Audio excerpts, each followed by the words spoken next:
बेमौसम बरसात से खराब हुई फसलों के मुआवजे की मांग को लेकर गुरुवार को कांग्रेसी नेताओं कार्यकर्ताओं ने लघु सचिवालय के सामने नूई पलवल मार्ग पर धरना प्रदर्शन किया। कांग्रेस नेताओं कार्यकर्ताओं ने किसानों की दुर्दशा और खराब फसलों का मुआवजा और स्पेशल गिरदावरी के आदेश नहीं करने पर कांग्रेसियों ने प्रदेश और केंद्र की सरकार को जमकर कोसा। कांग्रेस के नेताओं कार्यकर्ताओं के धरना प्रदर्शन की अगुवाई सीएलपी उपनेता विधायक आफताब अहमद ने की। आफताब अहमद ने पत्रकारों से बातचीत के दौरान कहा, अगर सरकार ने अगले 2-3 दिनों में नूई जिले के किसानों की खराब हुई फसलों की स्पेशल गिरदावरी और मुआवजे के आदेश नहीं किए तो 1 दिवसीय इस धरने को अनिश्चितकालीन धरने के रूप में तब्दील कर दिया जाएगा। इतना ही नहीं, आज भले ही कोरोना नियमों का पालन करते हुए इस कांग्रेस नेता और कार्यकर्ता सड़कों पर दिखाई दिए हों, लेकिन आने वाले कुछ दिनों में अगर सरकार ने किसानों की मांगों को नहीं माना तो बड़ी तादाद में जिले भर में अलग अलग सड़कों पर किसान धरना प्रदर्शन करने को मजबूर होंगे और कांग्रेसी कार्यकर्ता किसानों के साथ हर मोर्चे पर खड़ा हुआ दिखाई देंगे। विधायक आफताब अहमद ने कहा, सरकार किसानों की कोई सुध नहीं ले रही है। 3 कृषि कानून के खिलाफ किसान 1 साल से भी अधिक समय तक दिल्ली की सीमाओं पर डटे रहे, जिसमें 700 किसान शहीद हो गए। सरकार ने एक शब्द तक नहीं बोला। उन्होंने कहा, फसलों की बिजाई की बात आई तो डीएपी खाद नहीं मिला। बाद में यूरिया की किल्लत सभी किसानों के सामने आई। इसके अलावा जिले की हजारों एकड़ भूमि में पानी जमा होने के कारण फसलों की बिजाई नहीं हो पाई। बरसात के बाद गेहूं इत्यादि फसलों में पानी खड़ा होने की वजह से फसल खराब हो गई। आफताब अहमद ने कहा है कि जिन फसलों में पानी खड़ा हुआ है उसकी निकासी से जल्द कराई जाए। जो फसलें खराब हो चुकी हैं उन फसलों को सरकार को उचित मुआवजा देना चाहिए। किसान साल दर साल कर्ज के बोझ के नीचे दबता जा रहा है। आफताब अहमद ने कहा, अगर यह गूंगी बहरी भाजपा की सरकार नींद से नहीं जागी और किसानों के लिए मुआवजे का ऐलान नहीं किया तो कांग्रेस किसी भी हद तक जाने से पीछे नहीं हटेगी। किसानों को मुआवजा दिलाकर ही दम लिया जाएगा। विधायक के नेतृत्व में सैकड़ों कांग्रेस नेताओं कार्यकर्ताओं ने धरना प्रदर्शन के बाद लघु सचिवालय में स्थित एडीसी सुविधा ढाका के माध्यम से प्रदेश के मुख्यमंत्री मनोहर लाल को ज्ञापन भेजा, जिसमें करीब आधा दर्जन से अधिक मांगे रखी गई है। कुल मिलाकर कांग्रेस खराब फसलों के मुआवजे को लेकर भाजपा सरकार को भेजने का कोई अवसर नहीं छोड़ना चाहती। आफताब अहमद ने कहा, किसानों के हित में बड़े बड़े दावे करने वाली भारतीय जनता पार्टी ने किसानों की कोई सुध नहीं ली। उन्होंने इस बारे में मुख्य सचिव और वित्त आयुक्त सहित जिले के उपायुक्त कैप्टन शक्ति सिंह से भी मुलाकात कर जल्द से जल्द गिरदावरी कराने की मांग की, लेकिन उसके बावजूद भी अभी तक सरकार की तरफ से स्पेशल गिरदावरी का कोई आदेश नहीं किया गया। इसीलिए कांग्रेस जनों को धरना प्रदर्शन कर सोई हुई सरकार को नींद से जगाना पड़ रहा है। माफी मांगी।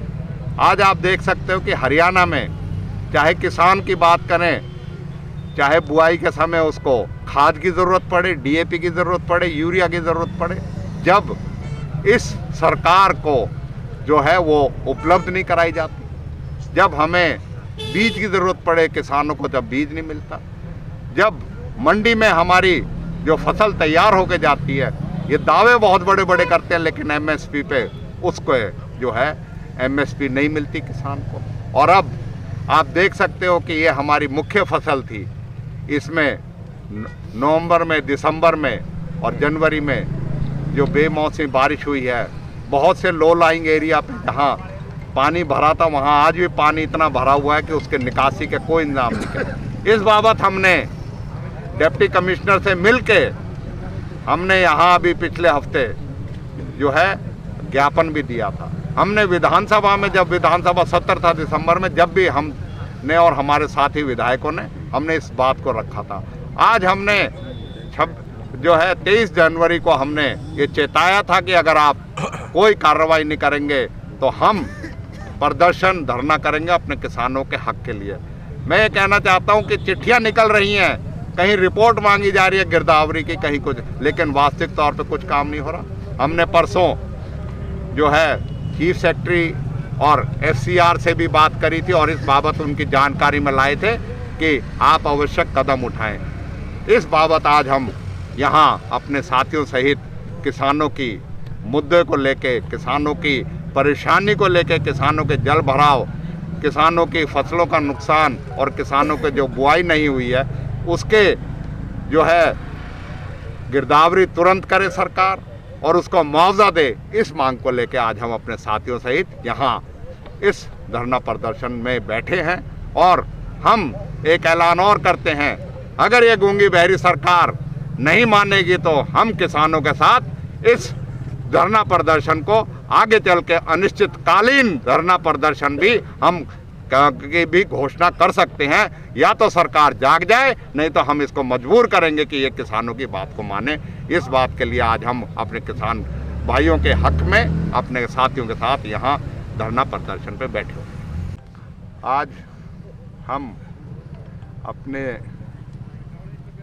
वैसे तो पूरे प्रदेश में अत्यधिक और बेमौसमी बारिश होने की वजह से किसानों की जो फसल है और जो कई जगह जल भराव की स्थिति है, कई जगह बुआई नहीं हुई है, उसके संबंध में हम इस किसान विरोधी जो भारतीय जनता पार्टी और जजपा की सरकार है उसके खिलाफ आज ये धरना प्रदर्शन जो है वो करने को मजबूर हुए हैं। और आज हम ये इस धरना प्रदर्शन के माध्यम से इस गूंगी बहरी सरकार को जगाने का काम करेंगे, क्योंकि ये सर्वविदित है कि आज की चाहे राज्य की सरकार हो चाहे मोदी की सरकार हो, ये किसान विरोधी है। आप देख सकते हो 3 कृषि के जो काले कानून थे उनको भी इस सरकार ने सही माना था और किसानों ने 700 किसानों ने जब अपनी कुर्बानी आहुति दे दी उस संघर्ष में, जब जाके इस सरकार की नींद खुली थी और इन्होंने मजबूर होके उस काले कानून को वापस लिया। देश के किसानों से इन्होंने माफ़ी मांगी।